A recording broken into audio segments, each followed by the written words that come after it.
The fluorescent lights buzzed overhead in the Tactical Operations Center at Forward Operating Base Warrior, casting harsh shadows across the faces of 36 soldiers who would be heading into hostile territory in less than 12 hours.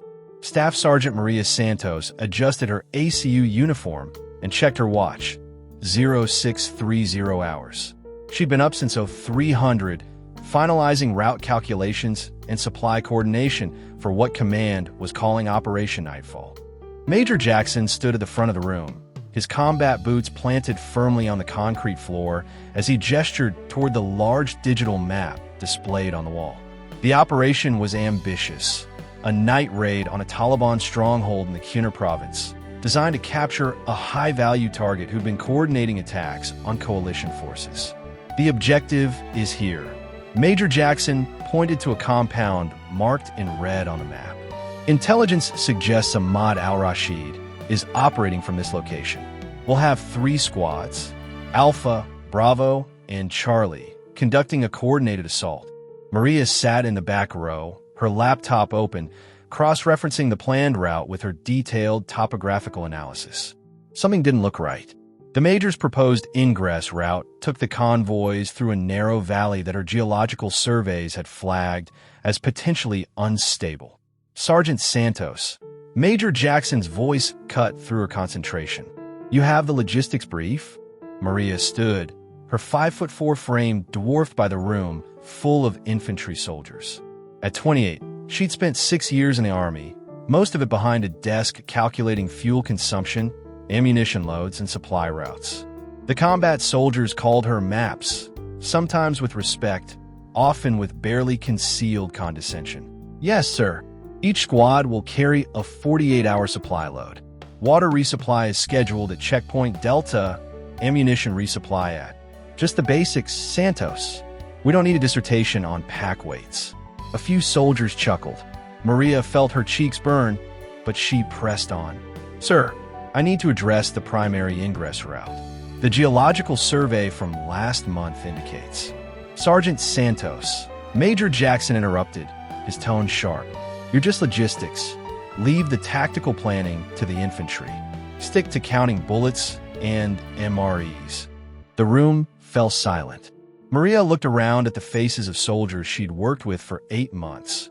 Men and women who depended on her calculations to ensure they had enough food, water, and ammunition to survive. Some looked embarrassed by the Major's dismissal. Others seemed to agree with him. Understood, sir, Maria said quietly, closing her laptop and sitting back down. Captain Rodriguez, the Alpha Squad leader, turned around from the front row. What were you going to say about the route, Santos? It's nothing, sir. Just geological concerns. Major Jackson continued with the briefing, outlining the assault plan, extraction procedures, and contingency protocols. But Maria's mind was elsewhere, studying the terrain in her head. She'd spent weeks analyzing satellite imagery, weather patterns, and geological surveys of the target area. The route the Major had chosen was the most direct, but it wasn't the safest. After the briefing, as soldiers filed out to prepare their gear, Captain Rodriguez approached Maria. Santos, what were you really going to say about the route? Maria pulled out her laptop and opened her geological analysis. Sir, the primary route goes through this valley here. Last month's survey indicated recent seismic activity in the area. The rock formations are unstable, and with the recent rains, you think there's a risk of rock slides? More than a risk, sir. The probability is high. I've calculated 3 alternate routes that would add maybe 20 minutes to the movement time, but would avoid the unstable terrain entirely. Captain Rodriguez studied the map, his weathered face serious. At 34, he'd been in the Army for 12 years and had learned to listen to his soldiers, regardless of their MOS. Show me the alternates. Maria pulled up her route analysis, complete with elevation profiles, soil composition data, and weather impact assessments. Route Bravo 2 follows the ridgeline here. It's more exposed, but the terrain is solid. Route Charlie 3 goes around the valley entirely, adds 30 minutes, but keeps us on stable ground. Why didn't you present this in a briefing? I tried, sir. The Major said to stick to logistics. Captain Rodriguez was quiet for a moment, then nodded. Santos, I want you to brief my squad leaders on all 3 routes. Tonight, before we move out. Sir, the Major's orders are to stick to logistics. Well, route safety is logistics, isn't it? Making sure 36 soldiers get to the objective and back home safely. That's logistics. That evening, Maria found herself in the Alpha Squad's tent, spreading out detailed topographical maps in front of Sergeant First Class Williams, Staff Sergeant Shunt, and Sergeant Thompson, the 3 team leaders who would be leading their soldiers through some of the most dangerous terrain in Afghanistan. The primary route here, Maria traced a line with her finger, takes us through what the locals call the throat. It's a narrow valley with steep walls on both sides. Under normal conditions, it would be fine. But we've had 3 inches of rain in the past week, and the geological survey shows the rock formations are primarily sandstone and shale. Meaning, asked Sergeant Thompson, a 22-year-old from Texas who'd been in country for 4 months. Meaning the walls are unstable. Water seeps into the rock, freezes at night, expands, and creates fractures. Add the weight of our vehicles passing through, and we could trigger a rock slide. Sergeant First Class Williams, a grizzled veteran with 3 deployments under his belt, studied the map carefully. What about these alternate routes? Route Bravo, 2 stays on higher ground, more exposed to potential sniper fire, but the terrain is granite, much more stable. Route Charlie, 3 goes around the valley entirely. It's the longest route, but it keeps us on solid ground the whole way. And you've calculated fuel consumption for all 3 routes? Asked Staff Sergeant Chen. Yes, Sergeant. I've got complete logistics packages for each option. Food, water, fuel, ammunition, everything. The 3 squad leaders exchanged glances. They'd all worked with Maria for months. And while she might be just logistics, she was thorough, and she'd never been wrong about her calculations. Santos, Williams said finally, if you were leading this mission, which route would you choose? Maria looked at the map, then at the 3 soldiers who would be responsible for the lives of their teams. Charlie, 3, Sergeant. It's the longest, but gets everyone home. The T-2100 hours. The convoy assembled at the motor pool. 3 up-armored Humvees, each carrying 12 soldiers, loaded with enough supplies for a 48-hour operation. Maria did her final equipment checks, ensuring each vehicle had the correct ammunition loads, medical supplies, and communication equipment. Major Jackson approached her vehicle. Santos, you're staying back on this one. We need someone to coordinate resupply from the FOB. Sir, I prepared detailed route packages for each alternate. The route's already been decided. Primary ingress, just like we briefed. Maria watched as the convoy rolled out into the Afghan night, her detailed route analysis left behind on her desk. She'd done her job, calculated the logistics, prepared the supplies, briefed the alternatives. Now, all she could do was wait and monitor the radio traffic. At 0347 hours, everything changed. Base, this is Alpha 6. We got a problem. Maria bolted upright in the TOC, her coffee mug clattering to the floor. Captain Rodriguez's voice crackled through the radio, tense but controlled. Alpha 6, this is Base. Send your traffic, responded the night watch officer. We've got a massive rock slide blocking the primary route.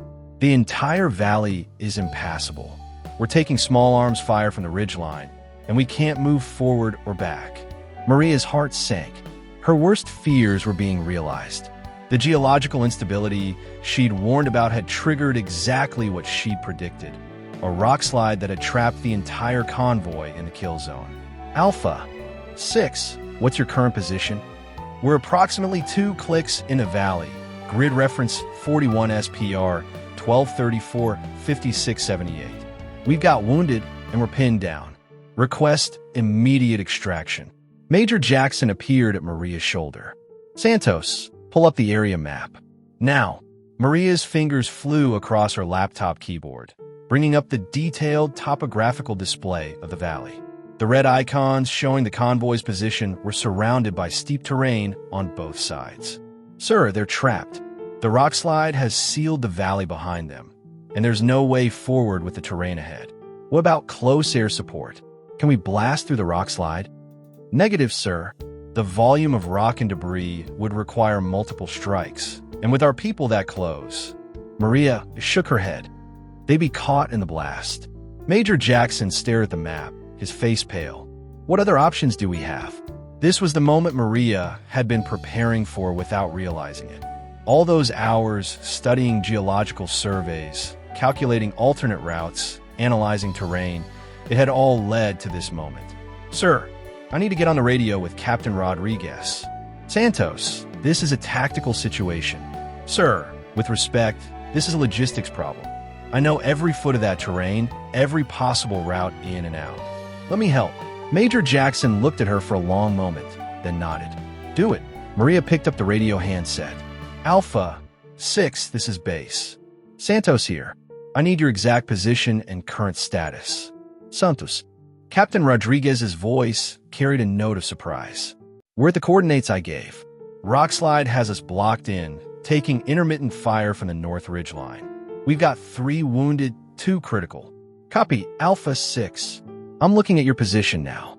You remember the route briefing I gave your squad leaders? The alternate routes? Yeah, I remember. There's a goat path that branches off from your current position. It's not on the tactical maps, but it's on my geological survey. It leads up to the North Ridge line, about 300 meters east of your position. Static filled the radio for a moment. Santos, we're in up-armored Humvees. We can't take vehicles up a goat path. I know, sir, but the path connects to an old smuggler's route that runs along the ridgeline. It's wide enough for vehicles, and it connects back to Route Charlie 3 about 5 clicks east. Maria could hear gunfire in the background as Captain Rodriguez considered the options. Santos, how do you know about a smuggler's route that's not on our tactical maps? I've been studying the historical trade routes in this area for months, sir. The locals have been using these paths for centuries. I've got GPS coordinates for the entire route. Can you guide us through it? Maria looked at Major Jackson, who nodded grimly.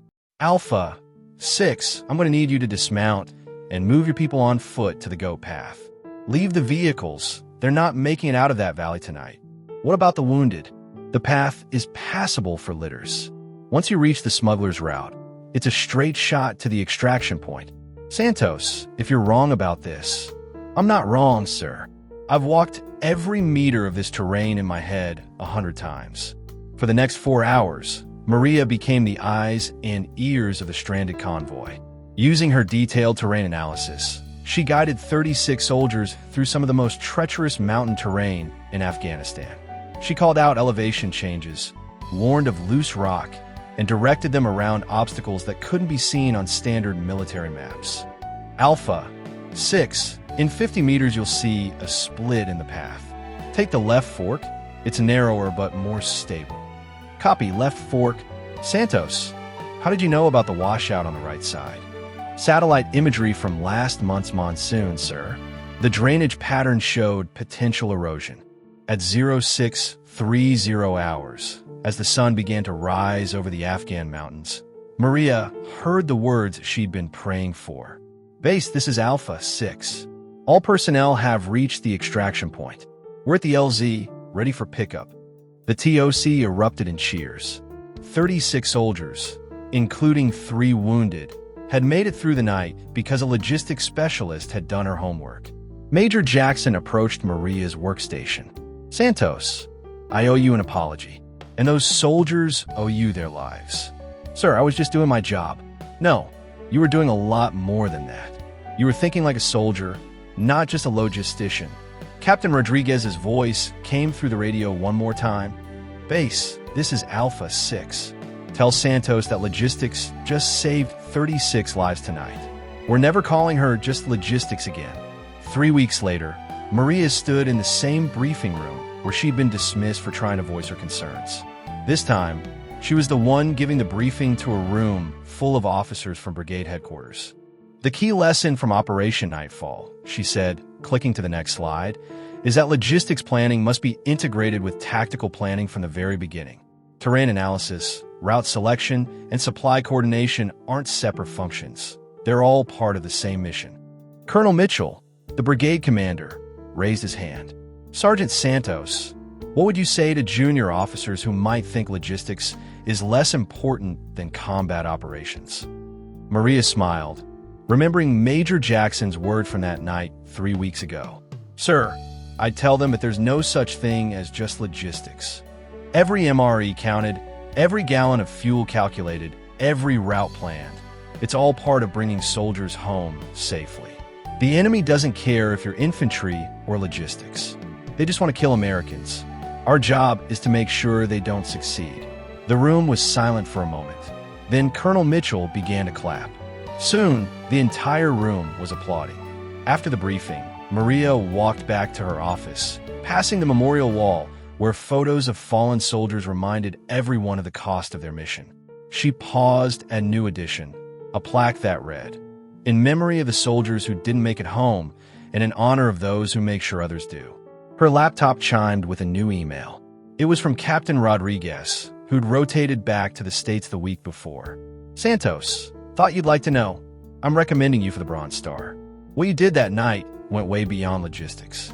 You saved 36 lives with nothing but maps, calculations, and courage. The Army needs more soldiers like you. Rodriguez. Maria smiled and opened her current project, a detailed analysis of supply routes for the upcoming winter operations. Somewhere out there, soldiers were depending on her calculations to keep them alive.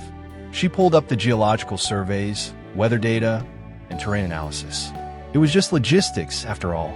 But as she'd learned that night in the Afghan mountains, sometimes logistics was the difference between life and death. Outside her window, the sun was setting over the mountains, painting the sky in shades of orange and red. Tomorrow would bring new challenges, new calculations, new opportunities to bring soldiers home safely. Maria Santos, the soldier they used to call just logistics, opened her first spreadsheet of the evening and got back to work.